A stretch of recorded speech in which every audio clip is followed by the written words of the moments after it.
Assalamualaikum warahmatullahi wabarakatuh.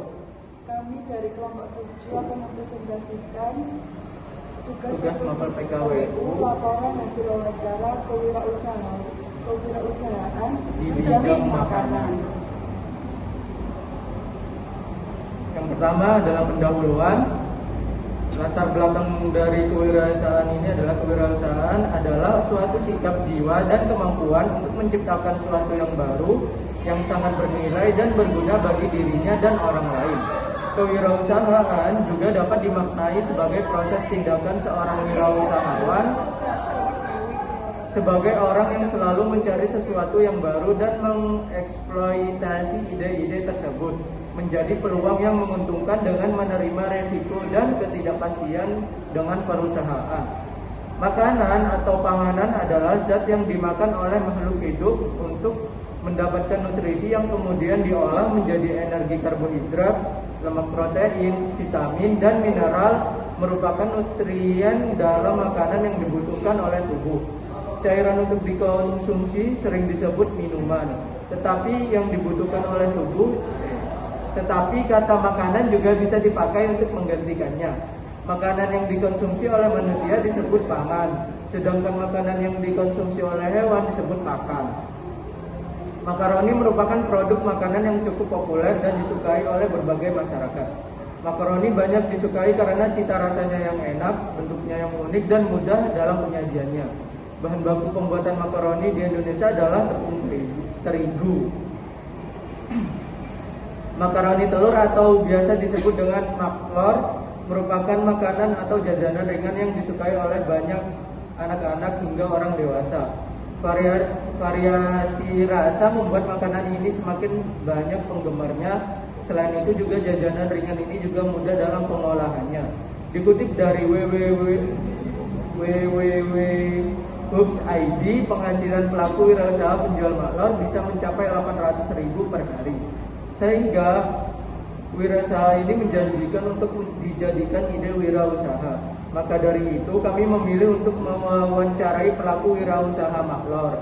Karena maklor adalah wirausaha yang gampang dilakukan, mulai dari cara pembuatan dan pengolahan serta bahan baku yang digunakan juga tidak terlalu banyak dan banyak ditemukan. Jajanan ini juga sangat disukai berbagai kalangan, maka dari itu maklor sangat bagus untuk dijadikan ide untuk berwirausaha. B. Tujuan wawancara. 1. Memahami dan menguasai kegiatan wawancara. 2. Memperoleh informasi tentang kewirausahaan. 3. Sebagai contoh inspiratif dalam memulai suatu usaha baru. 4. Mengembangkan jiwa wirausaha bagi generasi muda. C. Topik wawancara, wirausaha maklor. D. Waktu dan tempat kegiatan wawancara. Wawancara ini dilaksanakan pada hari Selasa tanggal 30 April 2024 pukul 14.20 WIB. Tempat Jalan Kendung nomor 64 Semengi, Kecamatan Benowo, Surabaya, Jawa Timur. Laporan hasil wawancara. Daftar pertanyaan. 1. Apa latar belakang Bapak atau Ibu memilih usaha ini? Jawaban pertanyaan. Awalnya coba-coba, semakin lama semakin ramai.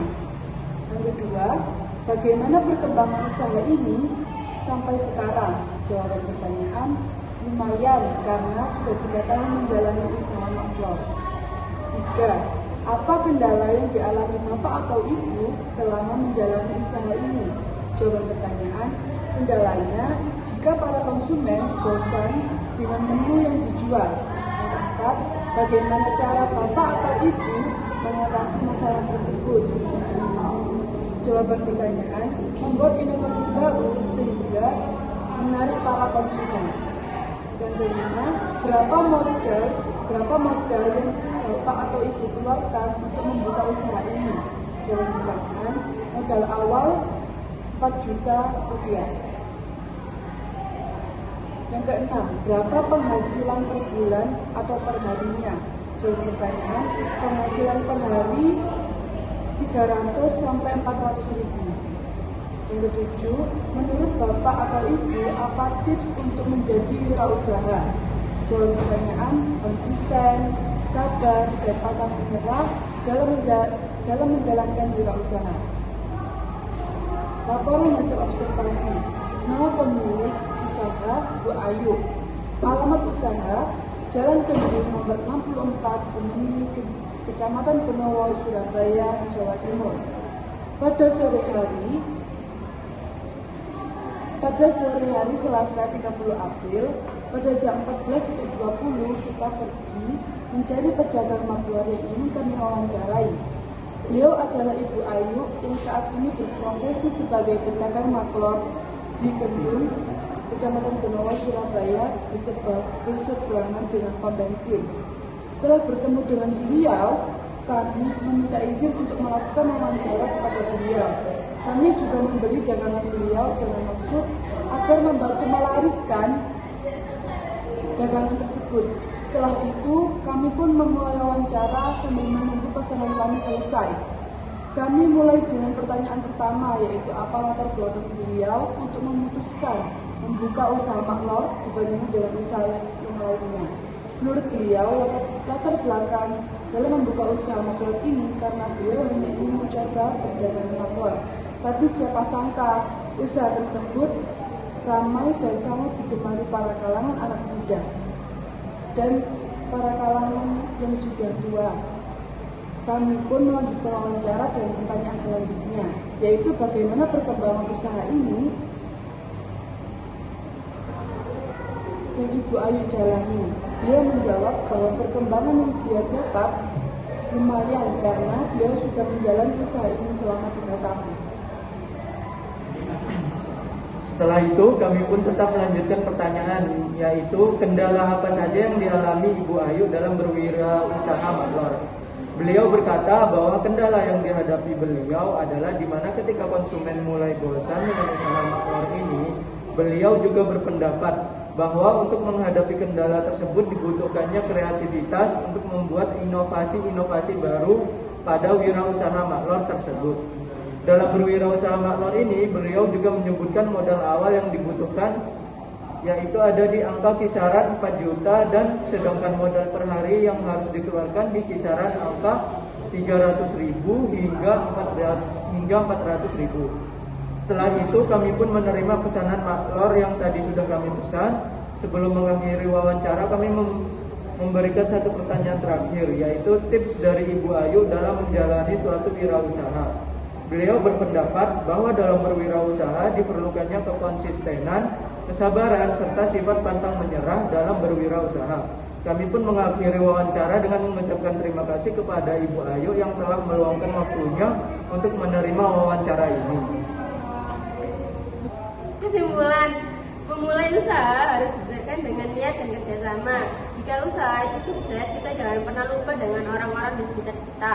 Dalam usaha juga kita tidak boleh pesimis dalam menghadapi persaingan industri di Indonesia. Dengan munculnya merek-merek lain, setiap hari, setiap hal pasti ada ujian, cobaan, dan tantangannya. Secara tidak didasari itu merupakan musuh yang tidak kita ketahui dari mana datangnya, arahnya, dan tujuannya. Bila kita mampu menghadapinya, maka kesuksesan menunggu kita. Tapi kita juga jangan lupa berdoa. Dan jadi dalam melakukan usaha apapun harus diimbangi dengan keimanan. Kesan, saran, dan moto. Saya Fatima Azalia, kesannya mendapatkan pemahaman yang lebih baik tentang bagaimana para pedagang bekerja susah payah mencari nafkah dan memperoleh pengalaman langsung untuk berinteraksi dengan orang luar di lingkungan sosial biasa dijumpai sehari-hari. Saran, berdagang harus mempunyai inovasi dan kreativitas karena jika konsumen sudah tidak tertarik dengan apa yang kita jual, maka kita harus membuat sesuatu yang membuat ketertarikan para konsumen kembali dengan konsisten dan sabar. Moto, seluruh usaha yang dilakukan hari ini akan menjadi kenangan manis di masa sukses. Saya, Kailan Mutiara Zatil, pesan dari saya sangat tertarik dengan jiwa pantang menyerah ibu dan bapak penjual maklor lakukan. Meskipun dengan hasil penjualan mereka dapat tidak pasti, tetapi ibu dan bapak penjual makro tetap berusaha untuk tetap berjualan. Saran untuk para pengusaha agar lebih memanfaatkan pengetahuan dan kompetensi dalam usaha dan memanfaatkan jiwa kewirausahaan dalam menjalankan usaha untuk menghadapi bisnis yang selalu mengalami perubahan secara cepat, serta menambah pengetahuan dalam menjalankan usahanya seperti tidak mudah merasa puas dengan hasil yang sekarang. Moto, saat sesuatu penting bagimu, lakukan itu walau peluangnya tidak berpihak padamu.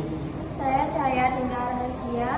Pesan saya banyak belajar pengalaman yang baik dari Bapak dan Ibu penjual makro tentang bagaimana cara pedagang bekerja keras dengan susah payah untuk mencari nafkah. Saran mengembangkan usaha perlu dukungan dari keseluruhan elemen, tidak hanya dari sisi internal pelaku usaha saja, tetapi juga diperlukan peran pemerintah dalam mendukung pengembangan usaha, seperti dengan memberikan pendidikan kewirausahaan kepada pelaku usaha melalui bimbingan dan penyuluhan untuk meningkatkan kemampuan usaha kecil agar menjadi usaha yang tangguh dan mandiri, serta memberikan bantuan modal usaha untuk meningkatkan keinginan pelaku usaha mengembangkan usahanya. Moto saya, orang yang sukses adalah orang yang selalu menciptakan hal-hal baru serta mencari cara untuk membuat peningkatan. Saya Nasrullah, kesan saya sangat beruntung bisa belajar dari beliau tentang berwirausaha. Ternyata suatu hal yang awalnya hanya dicoba tanpa memikirkan masalahnya bisa berhasil. Saya belajar banyak dari beliau tentang berwirausaha. Saran dari saya yaitu tetaplah berusaha dalam berwirausaha dan pantang menyerah karena keberhasilan dilihat dari prosesnya juga. Tidak ada keberhasilan yang instan. Moto dari saya yaitu kamu lebih baik mencoba sesuatu meski gagal dan belajar darinya daripada tidak melakukan apa-apa sama sekali. Terima kasih, sekian dari kelompok 7. Wassalamualaikum warahmatullahi wabarakatuh. Baik.